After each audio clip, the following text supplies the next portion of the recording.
Welcome viewers. I welcome you all to our YouTube channel mathsdiscussion.com.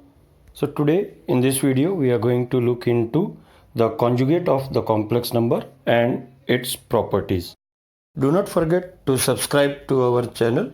Not only subscribe it, also like it and share it to your friends so that they also get the benefit of the mathsdiscussion.com. And most important thing, do select the bell icon so that whenever we upload any new video on similar content on mathematics, you will be getting the immediate notification for that.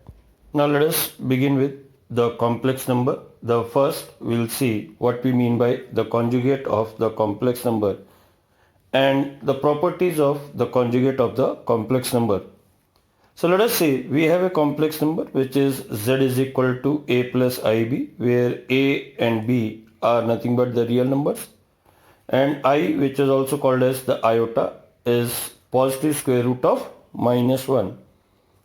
Now once we have a complex number a plus ib, or in any complex number in general, simply if I replace iota with minus iota in that complex number, for example let us say 2 plus iota 3 is one of the complex number, then 2 minus 3 iota will be its conjugate. So the simple rule to find out the conjugate is, if you replace iota with minus iota, the complex number or now what we get is called as the conjugate of the given complex number. Now graphically let us try to identify how it will be represented. So if I consider the argand plane with real axis as x-axis and y-axis as the imaginary axis. Now any complex number z, which is a plus iota b, can be represented by a point a comma b on the argand plane. Then z conjugate will be nothing but the image of z with respect to the real axis, or you can say image of z with respect to the x-axis, that is a comma minus b. So if you locate that point, so that will give us the conjugate of the complex number z. Now let us move on to the properties of the complex number. So z we have seen is nothing but a plus iota b.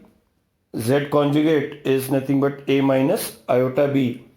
So the real part of any complex number z, you can see, is the sum of the two complex number is 2a by 2. So you can say real part of z is nothing but z plus z conjugate by 2. Similarly, imaginary part of any complex number z is given by z minus z conjugate whole divided by 2 iota.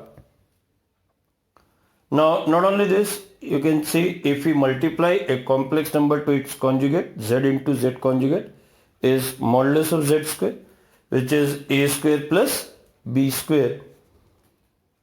Now z conjugate, like we have seen earlier, is the image of the complex number z with respect to the real axis. Now z conjugate is also one of the complex number. So if I talk about the image of that complex number with respect to the real axis, will be nothing but the z itself. So you can say the z conjugate, the whole conjugate, will always be equal to z. Now when does z and z conjugate will be equal? In simple words, we are saying on the argand plane, when does the object and image will coincide? Remember that object and image will coincide if they both exist on the real axis. That means if z is purely real, then z will be equal to its conjugate. And when does z conjugate will be equal to minus of z? That is simply if z is purely imaginary, or these are the tools to justify that a given number is purely real or purely imaginary. So if my z plus z conjugate, we know that z plus z conjugate by 2 is nothing but real part of z. In simple words, if z plus z conjugate become equal to 0, that means the number is purely imaginary. And if z minus z conjugate become equal to 0, that means the number is purely real. Now some of the properties with respect to the sum of the difference of the complex numbers.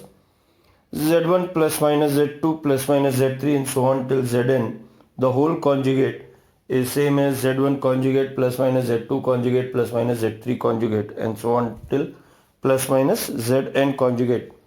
Same rule is applicable even in case of the product of the complex number Z1 into Z2 into Z3 so on till whole conjugate is equal to Z1 conjugate into Z2 conjugate into Z3 conjugate so until Zn conjugate.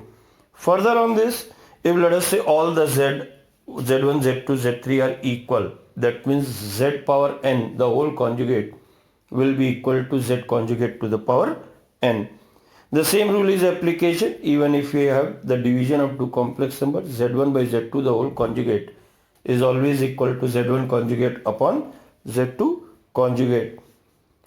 Now let us say if W is a complex number which is a combination of the complex number Z1 into Z2 conjugate, then like we have seen earlier, the real part of W will be nothing but Z1 plus Z2 conjugate plus Z1 conjugate into Z2 whole divided by 2, or you can say twice the real part of Z1 conjugate into Z2 will be Z1 into Z2 conjugate plus Z2 into Z1 conjugate.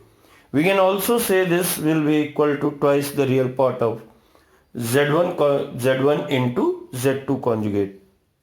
Now let us see if I have a polynomial in terms of Z, let us say W is a complex number which is f of Z whose coefficients are real, then the W conjugate will simply be equal to f of Z conjugate using the above rules. So these are the some of the properties of the Z conjugate. And finally, how do you find our video? Do write in the comment box what you liked or what you did not like into the video.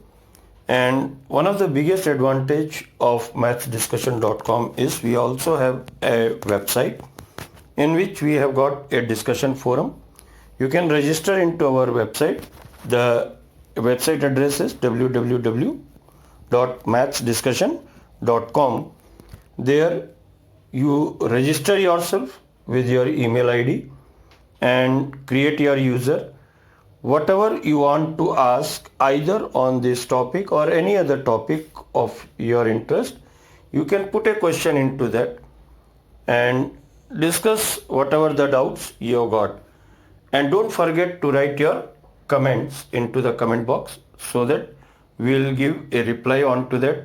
And anything new what you want in these videos, do write it to the comment box so that we try to incorporate that into our future. And once again, I request all of you to subscribe to our channel and share it with your friends so that they also get the benefit of mathsdiscussion.com.